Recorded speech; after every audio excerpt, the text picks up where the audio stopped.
So welcome everyone to HCN Live. This is a live event held by High Country News for HCN supporters. So anyone who has contributed even a dollar, even a cent to High Country News got an invitation to today's event if we have your email address. You all probably know that High Country News is a 51-year-old reader-supported nonprofit news organization. We could not do what we do without all of you.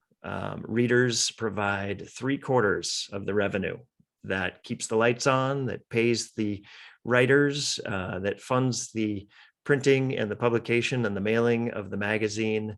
You really are the heart and soul of this operation. So thank you all so much for supporting independent nonprofit media, and thank you all so much for joining us this morning. Very much appreciated.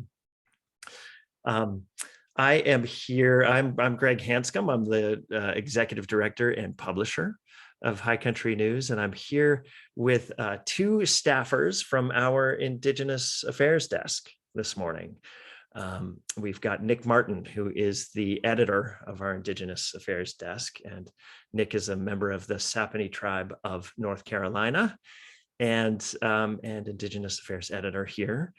And Brian Oaster joins us as well. Brian is a member of the Choctaw Nation of Oklahoma, and Brian has recently jumped into a staff writer role at High Country News.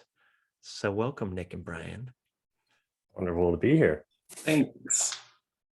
Good to have you. And Brian, it's great to have you on staff. We just jumped you directly from the frying pan into the fire, right? Internship to staff writer. Skip to step. Yeah, thanks. I'm very excited. Yeah, that's great. Well, just a couple of quick sort of Zoom rules and information for folks who have joined.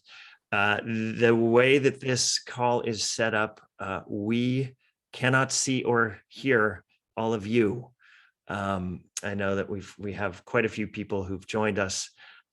We can't see or hear you. You can ask questions, I think, via the Q&A option at the bottom of your screen, and you can also make comments in the chat box. So, and those questions and those chats come directly to Brian and Nick and myself, and we also have a handful of HCN staffers working behind the scenes. But we're trying to keep the keep things to a dull roar so we can enjoy the conversation and go. So feel free to drop in your questions. I will do my best to track questions as they come in and throw those into the mix as we talk. And otherwise, sit back and enjoy the ride here. I wanted to start with a really basic question, but an honest one to the two of you. And the question is really about language. Native American, American Indian, First People, Indigenous people. I did a fair amount of reporting in Indian country back earlier in my career, and the Native people I worked with and my friends who are Native often called themselves and each other Indians. As a white person and as a reporter, I did not. But I'm wondering, I know that the language has evolved a bit, and I'm wondering if you two could shed a little light on this. I was reading the Washington Post the other day, and the Post is using American Indian. Help. Yeah. Help me out. I would say maybe don't go by what the Washington Post does. Yeah. That would be a good rule of thumb. Yeah. I think it's often very going to be individual by individual, and frequently it is a generational. For instance, that's how my dad refers to himself, because that's how they just grew up referring to themselves, because that's how other people refer to them. But I think as we've kind of evolved, as we've kind of taken a step to understand the way that language really, even on like kind of more basic terms like this, it can really fundamentally shift the way that people engage with you and interpret your sense of indigeneity externally. And so for myself, I make an effort to always go kind of, by my tribe. So I try to introduce myself as Saponi. And then after that, I think Native or Indigenous, and I probably lean towards Indigenous for myself. But again, like it's going to be individual based. I think now if we're talking about writing, of course, in our copy, I think we always kind of go towards Indigenous or Native, and then obviously if we're talking about a specific person, we're always going to refer to them by their tribal nation or nations. So that's kind of my rule of thumb. And as a reporter, you just ask someone. That's like one of the first questions. I'll just like, how do you want to identify yourself in this piece? Because it's not our job to kind of put that on them. It's their job to present themselves, to have the power to present themselves the way they want to. So that's always been my rule of thumb. Yeah, I feel much the same way. I think, Indian is kind of, by my estimation, it's kind of a reclaimed term. So, Native people might throw it around amongst each other, amongst, themselves, but, and like Nick said, it's different for everybody. Everybody has their own, take on it, but there's some Native people who really don't want to hear that term from a non-Native. And there are other Natives who don't want to be called Native Americans. And I kind of get this. I kind of feel this way a little bit myself too, that like, it's framing us in terms of America. And so that's still kind of removing our ability to control or present our identity one step, from ourselves. So I tend to prefer the term Native or Indigenous when, clarity permits. Sometimes we, in writing, like you said, Nick, we have to use Native American or something just to be clear, just to make the meaning clear, because there isn't really a better term that, that we have yet. Right. But yeah, I think when all else fails, when referring to others as a journalist, everything that Nick said applies to my writing as well. Definitely go with the nation, or tribal identity, the way that they express, the way that the source or the person expresses it. And then, so there's a question there too. So tribe versus nation is because I know we used to originally, when this desk was created, it was the Tribal Affairs Desk, and now it's the Indigenous Affairs Desk. Preference there?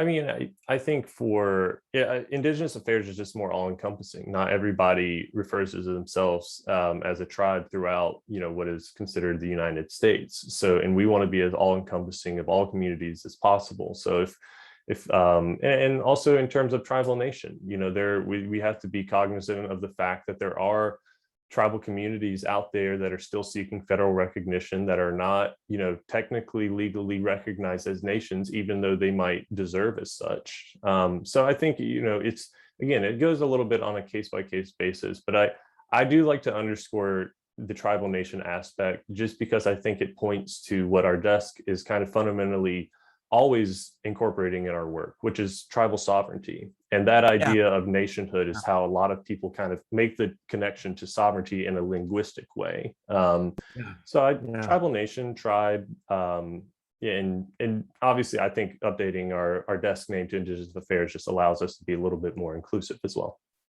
Yeah. So Nick, talk about that a little bit, if you would, because I think sovereignty really gets to the heart of so much of our work. I know this may feel a little rudimentary, but sovereignty, talk about it. What is it?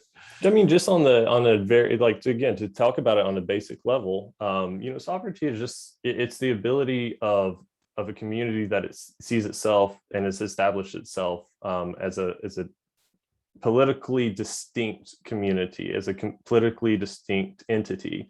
Sovereignty is basically the right to self-determination. It's the right to determine what is like your laws, your policies for your people, your custom, like all of this is kind of baked in. So that in the way that we think about the United States having sovereignty over, its own lands, tribal nations and tribal communities should also have that same sense of sovereignty over their lands. And so there's a very famous clip of, I think this is like maybe 2004, of Mark Trahant, who's now at Indian Country Today, interviewing then President George W. Bush, and Bush uses the term sovereignty to define sovereignty repeatedly. It's a very funny clip, but it's something that it is kind of one of those things where it is like, while we do poke fun at that particular clip, it is kind of, it is basic in that sense. It's the ability to say what you have to say and have control over what happens to your land, what happens to your waters, and how your people govern themselves.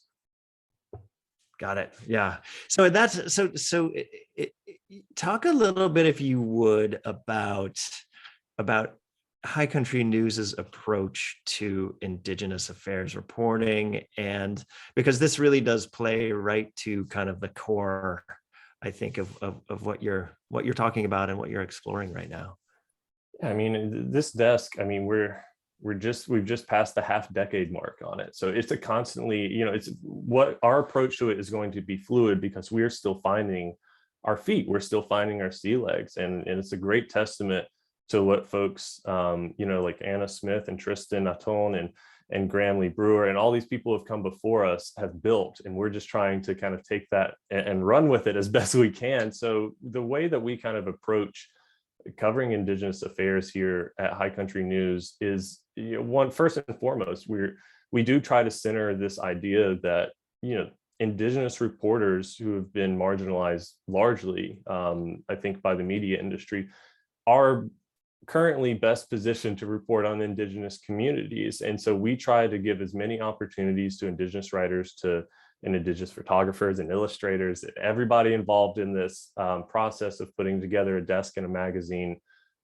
We try to give them as many opportunities to bring, their personal understandings to this desk, because there's a really great, it's a very cliche line at this point, but I do kind of cling to it. And that is, Indian country is not a monolith. It is something that is so complex and so unique, community to community, let alone nation to nation, that it is going, like, our desk's approach to it is going to be entirely kind of constructed by the folks that we have on this desk. And I think the folks that we have on this desk right now are really excited about defining that for ourselves. And so that means centering sovereignty. It means understanding and kind of deconstructing the way that we have, I think, as Americans, have understood our relationship to public lands, over the past 50 to 100 years, and just trying to reorient and make sure we're being inclusive of, the tribal nations that stewarded in the past tense, and also continue to steward these lands and waters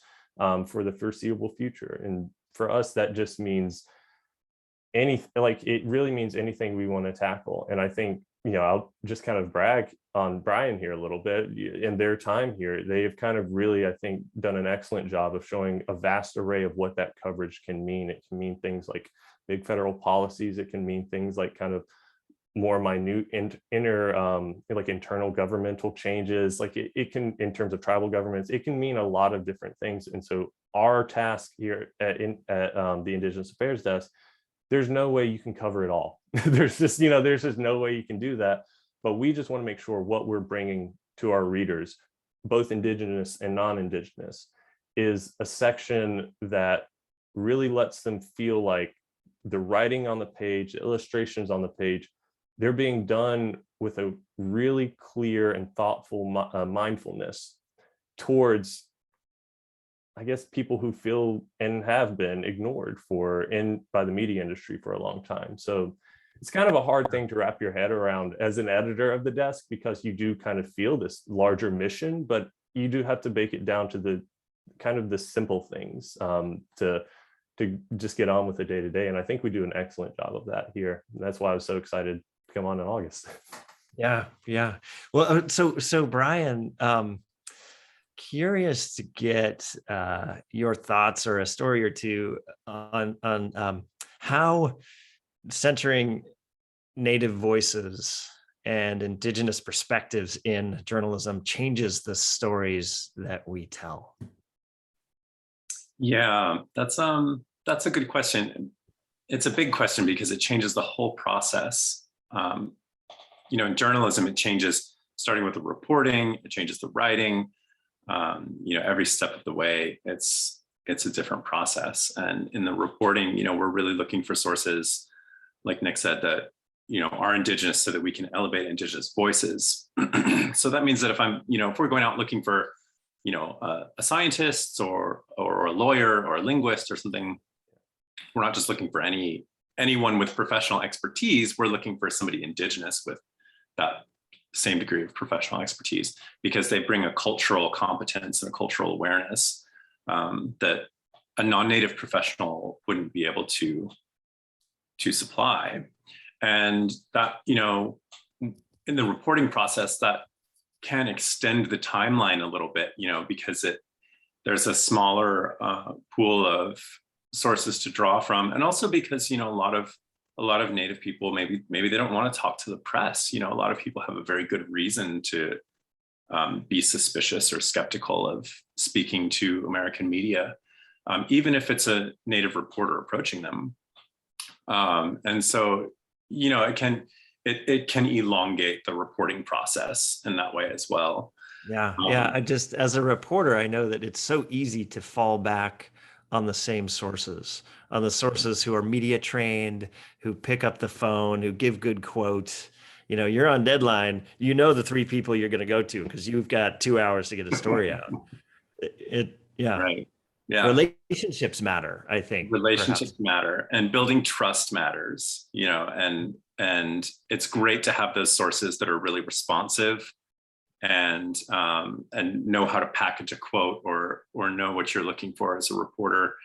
And when we have those folks handy, that's really helpful. And that's not always who we're looking for. Sometimes we're looking for an elder who knows a story, or who can tell a traditional story that's appropriate to share with the public. And then we've got to go through the proper channels and approach in a good way to make sure that we're in good standing with the community that we're reporting upon. And then of course when we're writing, it changes the writing process too, because centering Indigenous voices, it means who are you going to quote, and what framework are you going to write this piece from? I mean, it informs the entire piece. Every paragraph changes from that perspective. Yeah. I think we are in this moment right now. I hope we're in this moment right now where there's just a broader interest in and receptivity to those Indigenous perspectives. And I wondered, maybe Nick, can you speak a little bit to sort of this moment and maybe any change that you've seen in terms of kind of the public response to the work that you do and the stories that you're telling? Absolutely. I mean, when we're thinking about this larger, I think, national and even international moment as it relates to the concept of Indigenous communities being heard in a real way, I think a lot of, when you think about America public consciousness, I think Standing Rock, it's really hard to ignore that being a big flashpoint, a big initiator in terms of people around the country, non-Indigenous people around the country, being reminded not just of sovereignty, but also on a fundamental level that Indigenous people are still here, because this is, something that we have to, I think all of us have kind of engaged with in terms of the American education system and all these forms of also like the cultural osmosis process you go through as a kid. It really kind of calcifies this sense of historicizing Indigenous people. And I think Standing Rock brought it to the fore in a very there was no looking away from it. And so post that, I guess we're probably about 5 years, 6 years out from that. What you've kind of seen is this steady roll, not just, I think the most obvious case here would be the appointment of Deb Haaland to the Interior, right? Like not just even, I guess, to back it up to the 2018 election of Deb Haaland and Sharice Davids to Congress. Like these are kind of these mile markers where you really have to take a moment and consider the way that this was covered by the media and then subsequently kind of internalized by American people. They're seeing not just Indigenous people, you know, having to stand up and resist and protect their lands and waters. They're also seeing us finally be able to participate openly and proudly in public forums that, you know, we previously were denied access to. And this extends across a lot of different boards here, but I do think those two kind of moments, or maybe three kind of moments, really have kind of elevated it in a way that once you kind of have people thinking about it, as an editor and as a writer, once you have people think, you don't even need to have them thinking about it, I think, on maybe the necessarily as deep of a level as we might do on IAD. You just need to have them receptive to the idea that, oh, this is something maybe I didn't hear about, you know, in school. I didn't hear about growing up, and I want to know more. And once, if you can get that bit of curiosity, that bit of open-mindedness, you know, all we want is our foot in the door, and we'll take care of the rest. And I think that's what we've tried to do here at IAD, is really, and this is something I was thinking about this morning in terms of just really thinking about our readership here. It's something where I feel a great confidence, and this is something that Tristan and Graham told me as I came into this role, is that you can feel a great confidence that the conversations you want to have are the ones that, even if the readers aren't thinking about it, if you bring it to them, they want to have that conversation with you too. And I've seen that in the correspondence that we've had come in from our various projects we've just taken on in the last 4 months. It's just, it does feel, I don't want to like paint it as this rosy picture, right? We still have a long way to go. There's a lot of education around sovereignty, around tribal identity, and around just indigeneity, that we do have a lot of work to do, even with the native head of the interior, you know, even, you know, post Standing Rock. Like, we have to build on that momentum. And so I think for us, what we see our mission at the IAD is we see this, we do see it as a moment. We are living in a moment in time where this kind of window has cracked open, and it's the onus, you know, it ultimately, it's not, I don't necessarily think it's fair all the time for the onus to be on marginalized groups to do all of the educating. But insofar as we want to be in conversation on the topics we really feel passionate, like kind of push to tell, like and share with our readers, both Indigenous and non-Indigenous, it just feels like, even having written about these news items pre-Standing Rock, pre-2016, and to today, I felt a market shift in the ability of readers to be able to really engage with our work. And your hope is always that progress is linear, right? That it moves forward. It's not always the case. There will be moments in the future where we have a step, you know, 2 steps, 1 step forward, 2 steps back moments, and you just have to trudge through those. But I do think, you know, right now we're pushing forward, and it's reflective in our work. You can see it in each issue that we put out. So I don't think we're trying to be complacent. We're pushing it. You hit on something, Nick, that I'm curious about, and I thought, is there also a sort of a generational component to what we're seeing right now within Indigenous communities? Is there kind of a readiness among, you know, younger Indigenous folks to tell stories and to share information and to step out and be a part of these conversations? And maybe Brian, maybe you've got some thoughts there.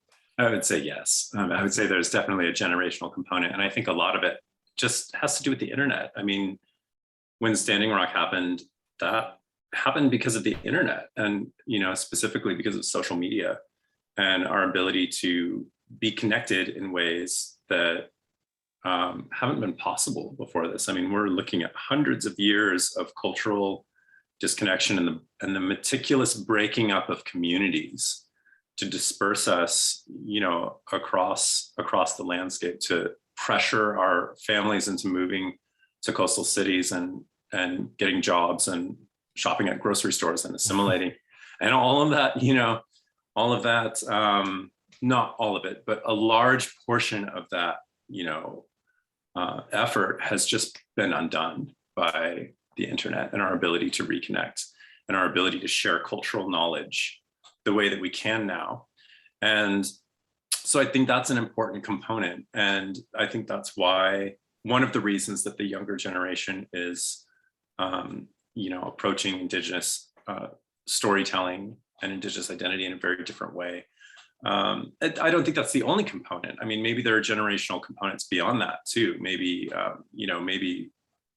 maybe there's more, maybe it's just time, and, the millennial generation and Gen Z are just kind of over it and have had enough and are ready to, ready to try things a different way. I mean, that's certainly there's probably a larger, kind of mindset that's at work there too. That probably comes from, things like climate change and the economy. Yeah. I'll quickly add, I also think that it's, I'm thinking of, the elders in my community too, right? It's not for us. I know, it wasn't necessarily a lack of willingness to tell the stories. There was a cost to being openly, and my tribe is from North Carolina, so in the Jim Crow South, it was segregated 3 ways. It was white, black, and Native, and as a result of that, there was a cost to being openly Native in the South, and everywhere. Not just, I'm speaking personal experience. I know it's across the country. So I do think there was still a willingness in our communities internally to share these things, to speak out on these things, but there was a higher cost than what we have to pay nowadays. And even I saw this as a kid, like even in the 90s and early 2000s, when I could kind of see like it was loosening. It wasn't what it is now. Like there has been a market shift, I would say, over the last 10 to 15 years. But even when things are starting to loosen up a bit, you started to see people being more open and more public in terms of wanting to get these messages out. And I think a lot of it also has to do with the media ecosystem. Like there's no doubt, and we're kind of, it's not to brag on ourselves at High Country News here, but look at how many Indigenous Affairs desks there are. There's still not that many. So it's a fact, if you look at the ones that do exist, the impact they've had versus like the resources, as well as like the staff sizes, is like it's so oversized because it just shows you that there is a great thirst out there for this kind of work. And so it's just a matter of getting more places to put the funding and open up the opportunities to more Indigenous storytellers to be able to enter these spaces. So I do think there's a generational component to it, but it's complex in terms of why certain people might really want to push the envelope now versus maybe 50 or 70 years ago. It was a little bit more reserved. There's a lot of, I think, things that go into that. So it makes you feel very it makes me feel grateful to be alive in the moment that I am in, to be able to work at a place and publish the kind of stories that we do. And it also makes me hopeful for what that next generation is going to have. I hope that they'll look back on us and be like, man, they had it rough. Like that's my dream. I hope that they'll be able to really build on the foundation that we built on from the past generation too. Yeah. Well, and I imagine, go ahead. I was just gonna, just add to that. It's much safer for us than it was for our elders, just like Nick was saying, we can speak our languages and practice our religions and do it proudly. And know that there's not going to be, we might get some backlash from individuals, but we're not going to be driven out of town for it. And we're not going to be, shamed or arrested in the same ways that our elders were. I mean, we'll be arrested for doing some things like protesting, sure. But we're not going to be arrested for, practicing our religion. I've never been shamed for speaking my language, which is a considerable luxury. That's new. That's something that's not how it was in this country, in the 70s or whatever. I don't have to wait until Saturday to go into town to do my laundry, but my elders did. So definitely that's an important piece to acknowledge too. And thanks for bringing that up, Nick, because our elders, it's not for lack of willingness. They kept our cultures and our languages, the embers of those things glowing, while the pressure was really, really high, and they've been through things that our generation and younger generations will never have to go through, and can never fully understand. And yeah. So I feel the same way. Yeah. as journalists, I wonder if sort of generationally and professionally you feel kind of a unique burden in terms of the role that you play as bridging, sharing stories, and what stories can be shared, what stories shouldn't be shared, how the stories are told in a respectful and safe way. I mean, is that something you think a lot about as you go about your reporting and writing processes? Yeah, for sure. Yeah, it is. I don't think of it as a burden, but it's a responsibility, definitely. Yeah. And sometimes it takes some very direct and simultaneously very sensitive conversations with people that we're talking to, and asking, do you have stories that are appropriate to share with the public, or being very clear with people that when you're speaking to me, you're speaking to a journalist. If you want something to stay out of the public eye or out of the press, you need to tell me so that I can respect that boundary for your community. There's, and there's also, there's this idea in, a lot of Native cultures that when you share a story, you're responsible for that story. And that's something I've never really heard taught in a Western civilization, from a Western civilization point of view, but that really acknowledges the power of story. And it brings an importance to the decision about, like, whether this story is going to be constructive and positive, who is it going to benefit, why is it being told, why are we thinking about telling it?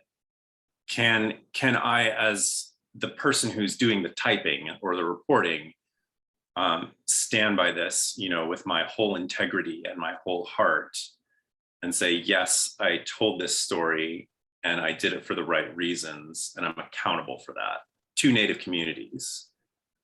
So yeah, we're not just telling any story on a whim here. Good questions for any journalist to be asking, but especially poignant and important. Yeah. Imagine for you. Yeah, and I would just echo that. I don't feel so much of it. I think I can separate the two things here, right? So I think in terms of the responsibilities Brian is talking about, like, that is a responsibility that, yes, is applicable to any journalist, but I think it does kind of warrant this larger conversation that is happening within the journalism community, which is, who is the correct person to tell which stories, right? Like, in terms of, like, who are we assigning to tell these stories? Why are we assigning them to tell this story? It is something that we're having a little bit more of a conversation around. And even, like, again, to go back to the Indian country is not a monolith cliche. Like, it doesn't, just because you're a Native reporter doesn't mean, you can report on any Native community and be expected to nail it. There is so many specific cultural, I guess, like, details that you have to understand. Like, if you want to understand a community, I think you can still do that as a reporter, as an Indigenous reporter. But there's things you're not going to get if you're not from there, right? Like, I wouldn't expect somebody to come in and try to tell the Saponi story and have them get like 100% all marks down the list, right? And then that's just because that's my community. I know it so well, but I have to accept the fact that, like, I think a lot of us have to accept the fact that if we want more of these stories to get out there, we do have to be comfortable with sharing these stories. But it's a similar way to, I think, a lot of the relationality conversations we have in our communities, and as journalists, which is, these are two-way streets. It's not a one-way sharing and then, okay, the responsibility is all on you. Like, you have to ensure, and a lot of times, to go back to what we were saying earlier, know who you're speaking with. If you're talking with a source who works with, with a tribe and does a lot of public relations work, they're going to be very cognizant of, like, okay, I'm speaking to a journalist. I know exactly what I say is going to be on the record, is going to be put into this place. And you do have an added responsibility when you're working with people who are not, with sources who are not necessarily always in the media spotlight. You do have an extra burden there, I think, or an extra responsibility, should I say, to go the extra mile and make sure, be so careful that what comes out is like precisely what they want to be shared. And so that's the responsibility aspect on it. On the burden part of it, I do think, I mean,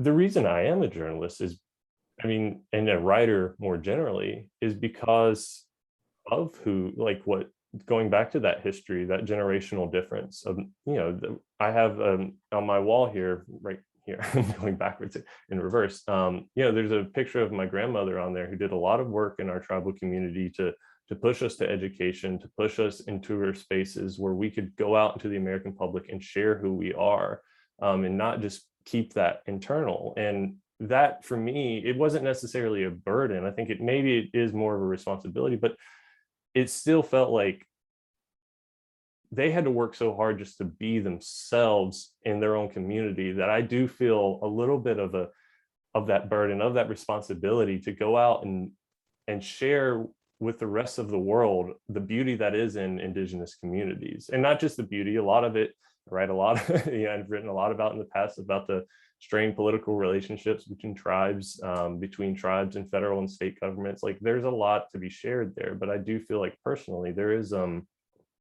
it's hard for me as a journalist not to feel that, as an Indigenous journalist not to feel that.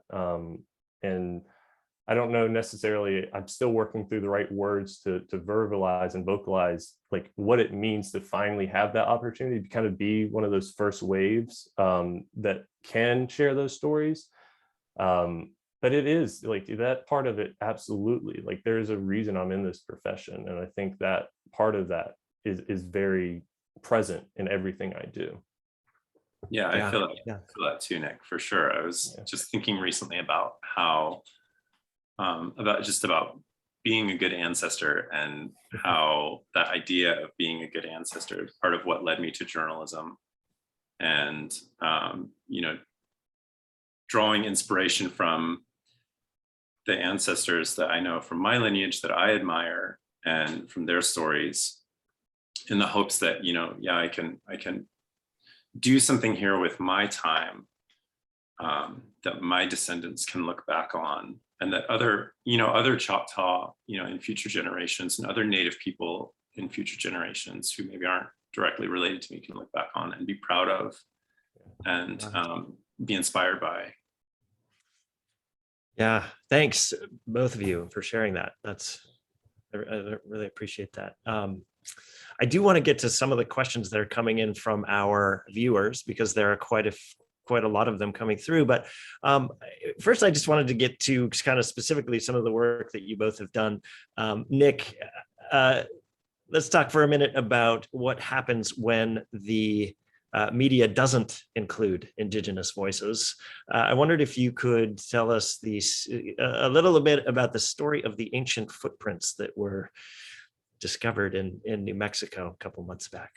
Yeah, absolutely. I mean, I think just to give a real quick summary to recap, there was a discovery that essentially really fundamentally shifted the way that archaeologists perceived the existence of Indigenous people on these lands. I think like the kind of year marker has constantly been moving backwards, and it 10,000 years, 13,000 years, 20,000 years, like it is just kind of continued to extend. And a lot of that is the result, yes, of technology advancing, of of archaeologists continuing to push their field forward, but it is a result, I think, directly of something of a purposeful or a willful ignorance of what I think Indigenous histories, as they've been shared, have told. And a lot of this concerns, the piece I wrote subsequently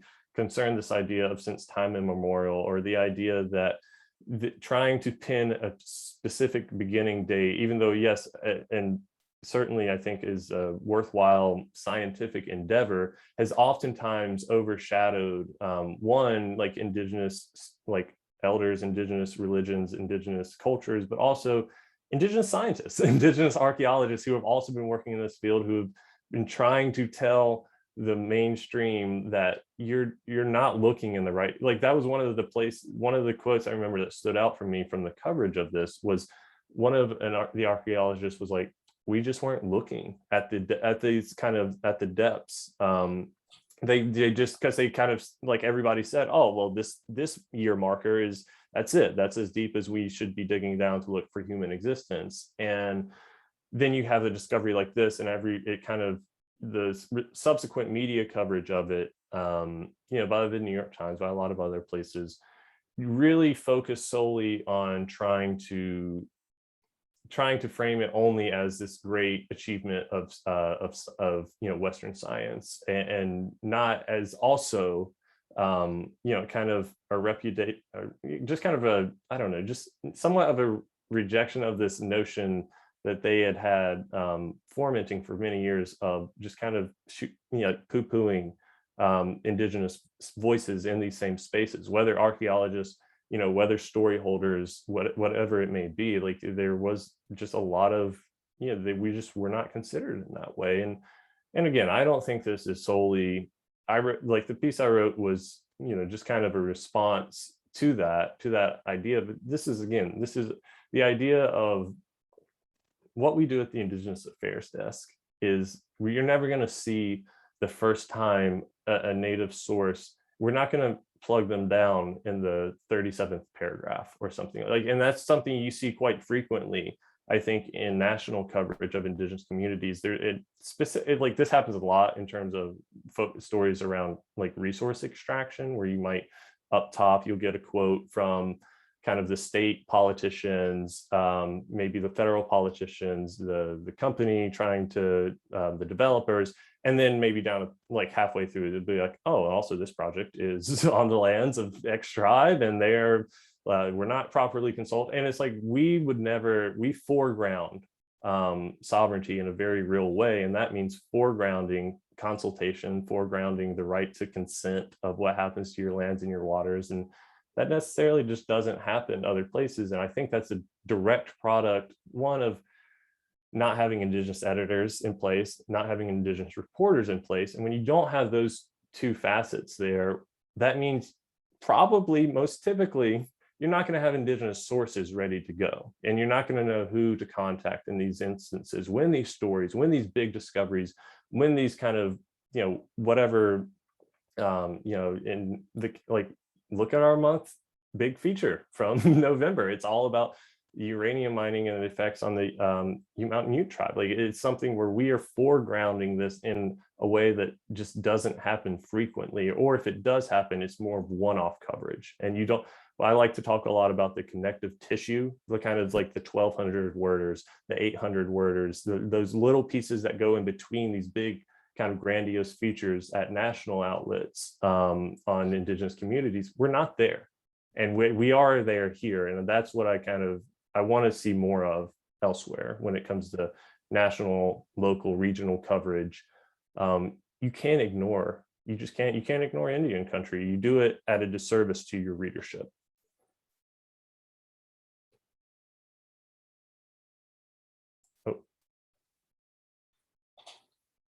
Oh, Greg, I can't hear you. Sorry, I'm back. Yeah, I've got this new microphone.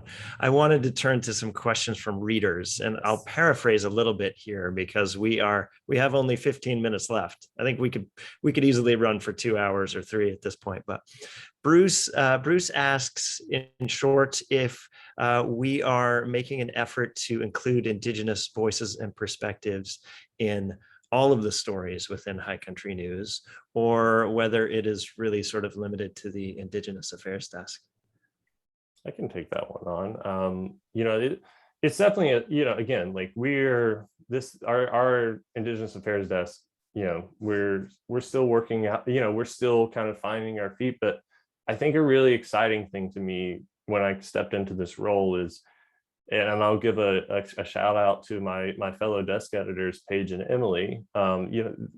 I've just been ecstatic and really constantly really pleased with the way that our coverage across the desk has just continually tried and achieved this idea of Indigenous affairs. And like, yes, that's obvious. We're going to house a lot of our coverage of Indigenous communities there, but it is extended far beyond that. If you look in our feature well, if you look at what North and South Desk are doing, if you look at what the back of book is doing, like all of our sections in our magazine are steadily, I think, doing the same as what we're doing at IAD, which is we're all trying to incorporate more regularly a lot of the fundamental ideals we've talked about here today into our coverage models. And as a result, I think our magazine really, it sings. Like you do have that connective tissue across all desks now.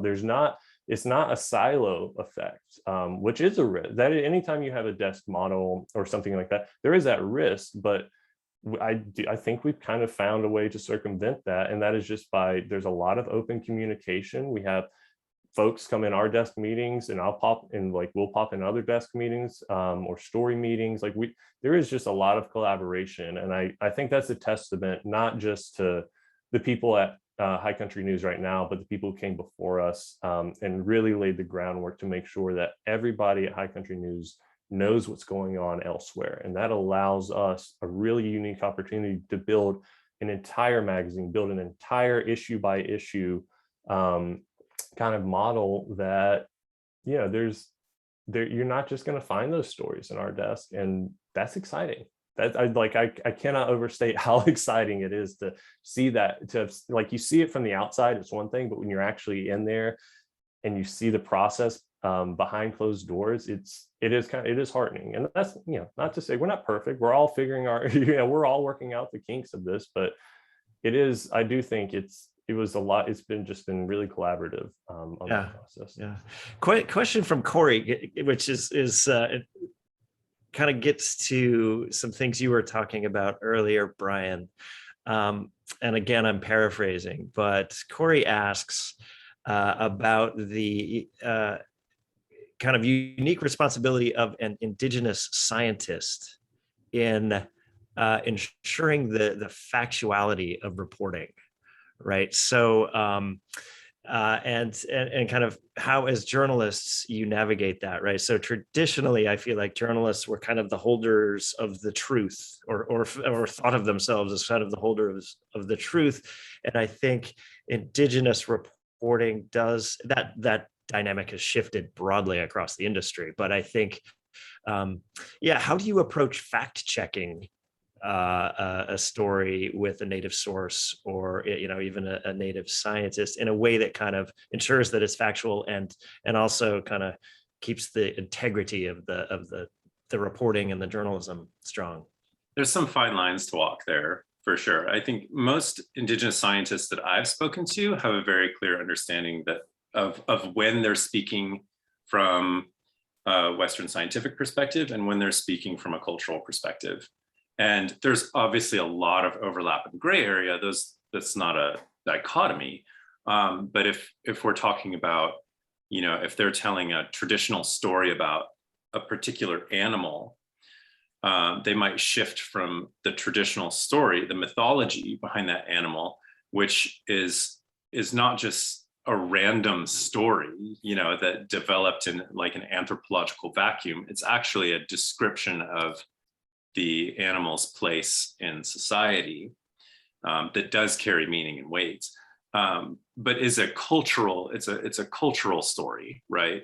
And then they might shift from that to giving the Latin name of the animal and talking about its cellular makeup and its place in the ecosystem from a Western perspective. They're in many cases they're saying the same thing twice, right? But they're saying it kind of in Indian language, and then they're saying it in like Western civilization language, in Latin or whatever. And they, usually an Indigenous scientist has a clear understanding of that. From a reporting perspective, sometimes we have to use language like, according to traditional stories, this, and this happened, or this, and this were the case. Because it might be something that, there is like the line between fact and truth gets a little hazy. And, you know, a lot of the time the stories that are not already validated by Western science are totally ignored by traditional non-native journalism. And that's something that we don't want to do because of exactly what Nick was talking about with the ancient footprints. You know, we need to honor traditional stories and give them weight and meaning and acknowledge that they have meaning, but we also need to do it in a way that as journalists, you know, defines between what is factual and fact checkable and what is, you know, let's say a piece of oral tradition that probably is factual and certainly is true in some sense, but that isn't so easy to fact check in the way that, you know, journalists are usually supposed to do. Yeah, that's good. Here's a question that gets to some work that we've done recently from Meg Wade. Meg says, I'm curious if you all can talk about place names. We've done a lot of work around place names.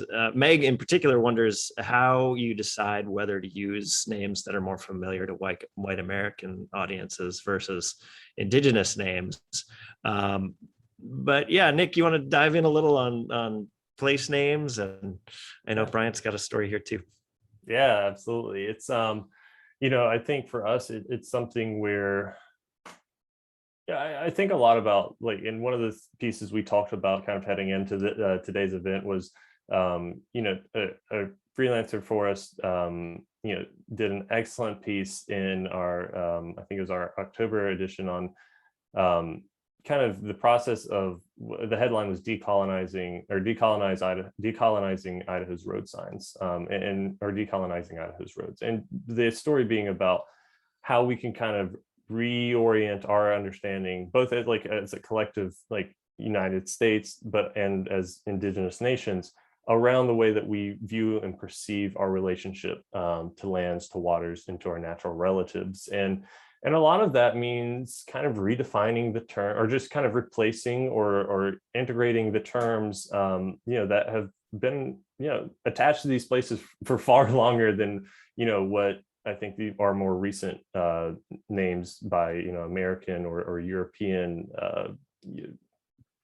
forces have kind of replaced them with. So for us, what we really try to do is, with a story like that, like, that's bridging the gap, right? We're not immediately jumping to just saying, okay, in our copy, we're just going to refer to these things as this. We're trying to show and really deconstruct for everybody, our readers, ourselves, you know, everybody involved, like, this is why this work is important. Here are the names of places that, you know, here are their original names, here are their indigenous names, here are the names that they were replaced with, and here is now, like, kind of the legislative or policy process that is being undergone to really grapple with that change, that shift in names, and how that kind of resets or redefines people's identification or relationship to those lands. And a lot of that, like, is defined by what feels like American proprietorship over those places. And it's trying to unwind that a little bit, and that eventually gets into, like, trying to unwind that same sense of proprietorship, you know, over lands themselves. And so that it's all, like, you can look at it from a 30,000 foot level, or you can look at it, like, right down on the level of the grass. But it is something that I think we constantly grapple with. And it's really, I find that kind of work really instructive, because that's where, you know, we can talk about federal policies, and we can talk about all these big kind of political battles, and we do that frequently. But those conversations are really, to me, like, that's bridging a massive cultural gap, and that's how you can have those other big conversations with people. It seems small, but it's not. And I really enjoy editing and reading those pieces too. Oh. Microphone, Greg, we can't hear you. Oh, this microphone.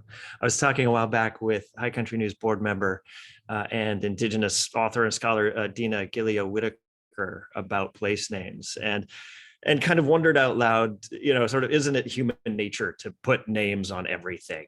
It's kind of one of those things that we do. And Dina, who I think is here in the audience, pointed out to me that that may be, but the naming of places has been a part of a process of erasure, right? By putting European names, by naming mountains, after, white guys who may or may not have even ever seen those mountains, it is a process of erasing. And Nick, you even used the term historicizing of Indigenous people. And of course, in some cases, it's even worse. So, Brian, talk to us about a certain ski area in California. Yeah, there's a certain ski area in California. It's now called Palisades Tahoe, or the resort is called Palisades Tahoe. I will not be saying the old name because it's a racist and misogynistic slur against Native women. But this valley around the Tahoe area has had this racist slur as its colonial name for a long, long time. And the Washoe tribe has been trying to change it, and they're making strides now. And that was a really interesting story to report, because every instance of that name is its own individual battle, for lack of a better word, its own undertaking to get it changed. You can change the name, like the resort has changed its name, and that's wonderful, but there's still like the county name, there's still the name of the creeks and the mountains, and there's still the names of people's ranches and things like that people might be really resistant to changing. So that's it's a big undertaking to get place names changed, and that's a really extreme situation where like there's a slur in the name, like that doesn't happen as much, thank goodness. But I think even with mountains named after colonizers and things like that, it does get tricky, because a mountain might have a dozen different names from a dozen different people groups and languages, and who gets to arrive at the sort of officially like nationally recognized name of the mountain. But when we're reporting on a place like with the Washoe tribe and Lake Tahoe, or Da'o, which is the Washoe word that it comes from, it's a little bit in the copy that we're writing, it's a little bit easier, because we're dealing with one tribal perspective, and they have one name for that lake, or one name for that, and we can use that. We can present that to the audience as, this is the name. And sometimes it's a little bit more complex than that. Yeah. But I think to me, this makes the world so much more rich, and I really think that is what you all are doing at High Country News right now, by adding this layer of complexity and richness and real beauty, I think, to our understanding of the West. So we are out of time. I'm so sorry to say so, because again, I think we could go for another hour. We have 25 questions that we haven't answered. I think maybe we need to do this again sometime. There's lots more to talk about. But I do want to thank Nick and Brian for being here and for answering questions and talking about these things with us today. And thanks to all of the High Country News supporters who tuned in. We had, I don't know, something like 150 people who tuned in for this conversation. You all really are the force behind High Country News. We could not do what we're doing without you.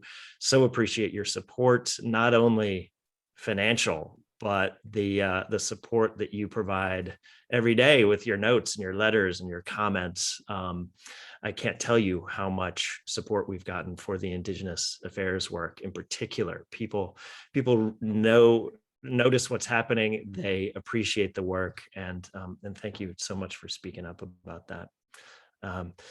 This has been an HCN Live brought to you by High Country News.